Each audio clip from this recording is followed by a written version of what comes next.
What is up, guys? 301 here, and welcome to my live reaction and review for The Promised Neverland, Chapter 140.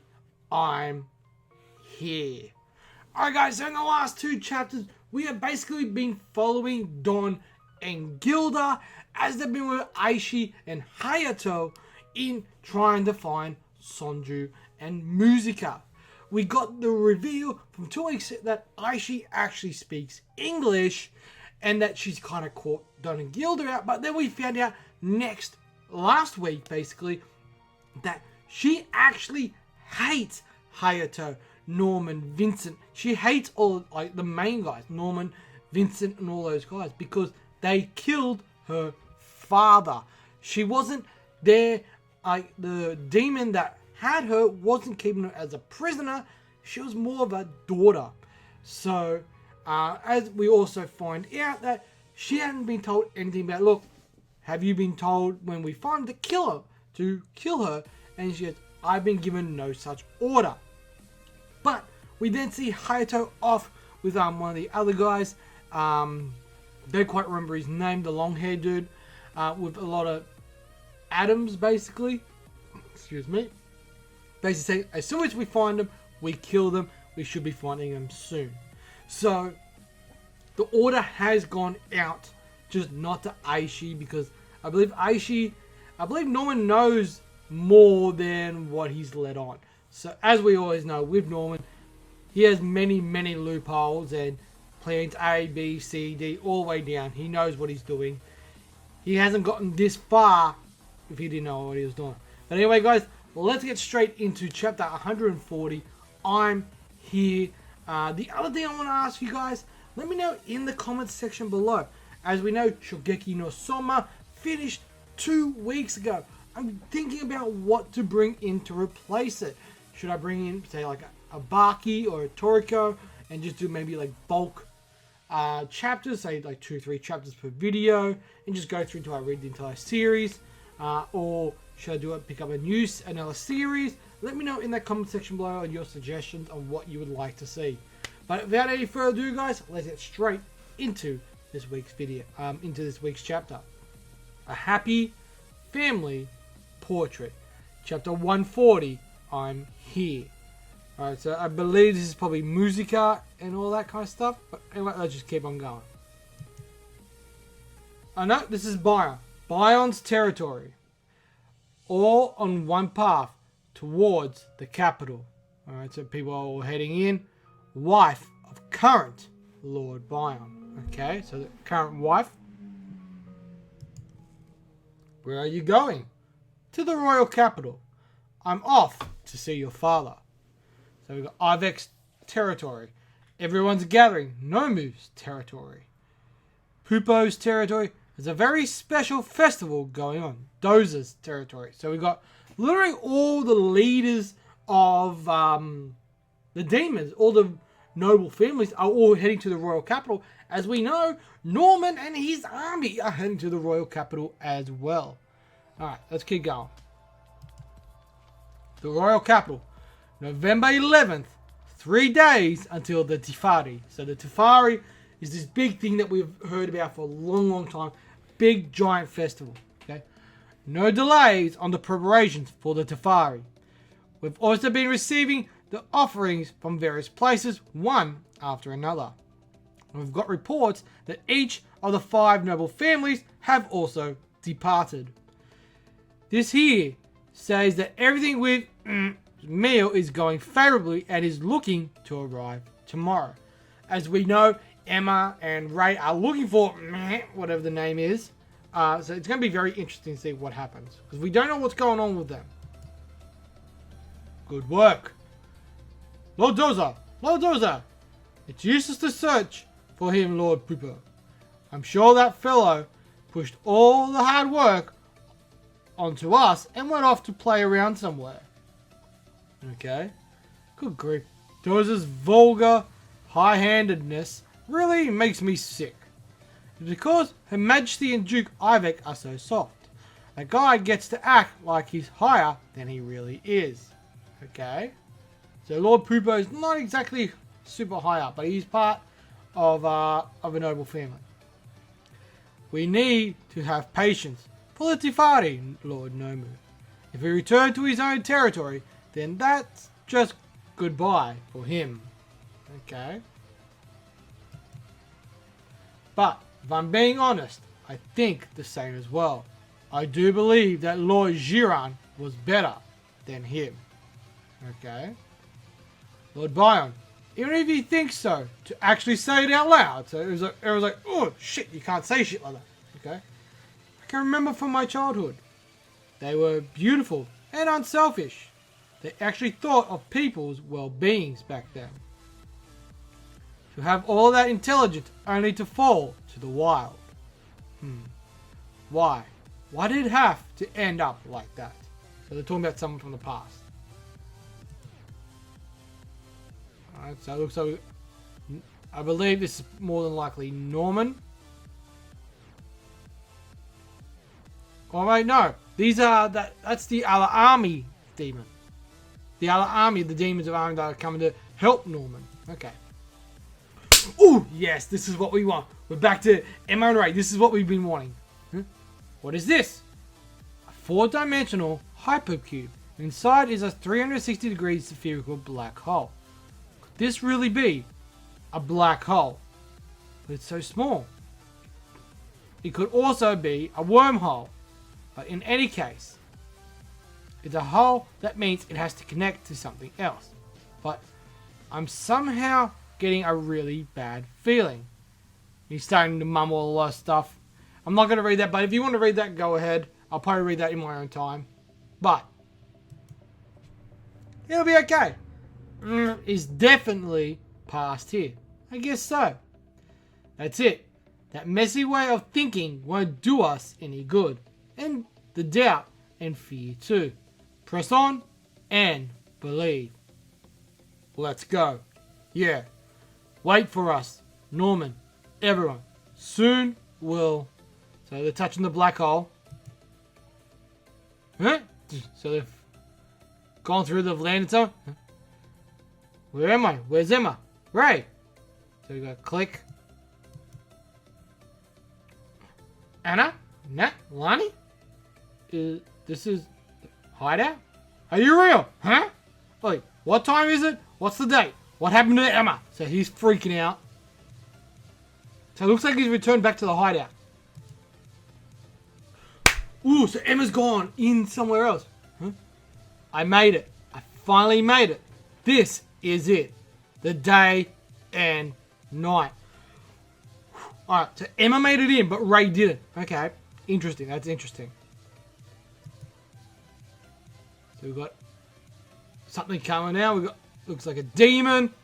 Got someone else shooting, like, comments. Like, this is all kind of crazy. Okay, so what's going on here? So we've got this little thing that's growing in front of her. Could this be... We meet at last, Emma.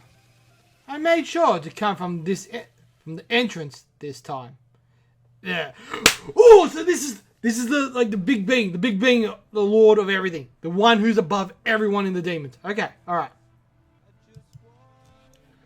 Well, I said so, right? There is nothing yet everything. I knew you'd come here. What about Ray? It's okay. He went back to his family. That boy wasn't able to make it here. He only had a little bit to go too. He's still being confined, but the walls are his own mind. He could understand things with his head, but he wasn't able to go beyond that. Okay? He is the world, and the world is him. That world is his wall. He really had nowhere else to go. Okay? In other words, it's more difficult the more you think things through. You must free yourself. Free your world. Okay, so that's why Emma was able to get through and Ray wasn't. He basically limited himself to like a box. So he's stuck in the box, but Emma is a bit more free thinking she was able to push through. Okay, that makes sense. That makes sense. What a fine mind. You seem like you'd be very delicious. So Emma's like, huh? So, what have you come here for? I search for the 7 worlds. I'll wait for you. Let's make a future we won't regret. You don't have to worry, so go. So all little flashbacks there. Flashbacks of her talking to Norman and Musica, talking to Phil, Ray, and everyone. Alright. The future I want. I want to free all of us cattle children. I don't want to kill the demons. I won't let Norman go at things alone. The promised time is now here. I've come to reforge the promise. Ooh!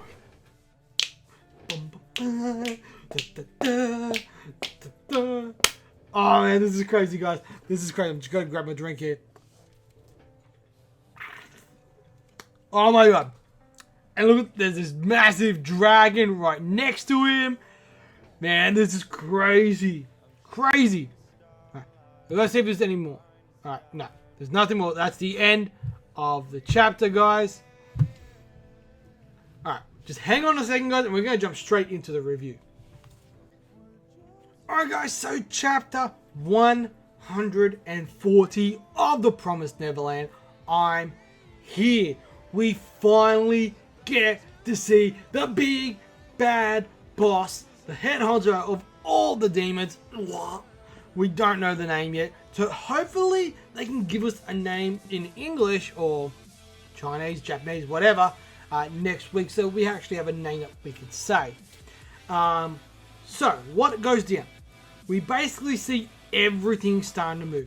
Everything's prepared for the Tefati, which is in 3 days' time. We've got Norman's army moving out. We've got the other demon army moving out, the former noble. We've got all the 5 noble families all heading to the royal city. Everyone is heading there. Everything's come to a point, basically. Everyone's going to be in the royal capital, just as Norman planned it, because of the Tefati. The Tefati is a big, giant festival. The meal for, as far as we know, is going well.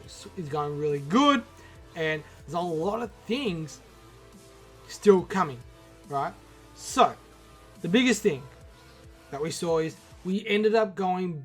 We didn't actually stay with Don and Gilda at all.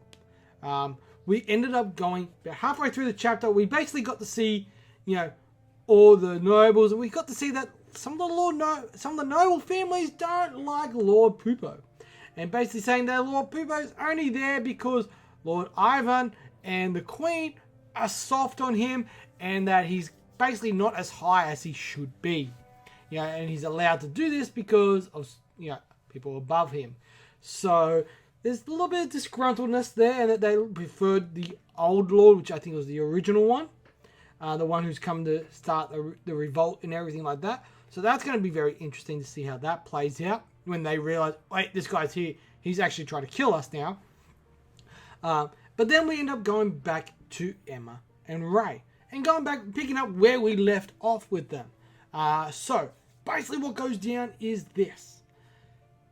They're outside the world. There's a cube with seemingly a black hole in it. They both touch it. Ray ends up back at the hideout with his family, while Emma ends up in the day and night. Why? Why only Emma and not Ray? Basically, as explains it, Emma's way of thinking is very free. She's not contained in a certain area of frame of thought. Therefore, she was able to move through and make it there. Where Ray, unfortunately, he's as smart as he is, he thinks too much, and he tries to think everything out, and that's kind of what confines him to basically not getting anywhere further. So he ends up getting sent back to the hideout, and basically saying his mind is his walls. For him to grow, he needs to break those walls and stop thinking and just be free, which is where Emma excels. So we end up going there. We see for the very first time we actually see them, like legit, and Emma is talking to them. He goes, So, why are you here? You made it.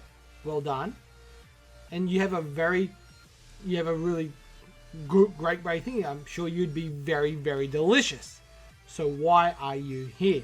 And it was like, I'm here to reforge the promise. And that's where our chapter ends. That, honestly, guys, this is a brilliant chapter. The art was solid.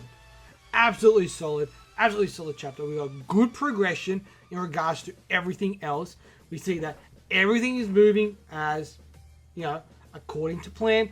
Norman and his army are on the way to the royal capital. The demon army on the way to the royal capital. All the noble families are heading to the royal capital. There's a lot of things moving, and Emma is now with to reforge the brand new promise. So it's going to be very interesting to see what plays out. So I'm curious because there may not be many chapters left of the Promised Neverland. So it's going to be very interesting to see what plays out over these next, say, couple of chapters.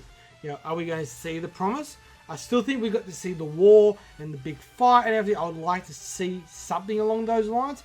Or are they going to cut it down and have the promise kind of become like a peace resolution and then something like that? So it's going to be very interesting to see how they play this. But overall, guys, for this chapter, the art was solid. Very solid art. It looked really, really good. Very crisp, very clean. Progression, we got good progression.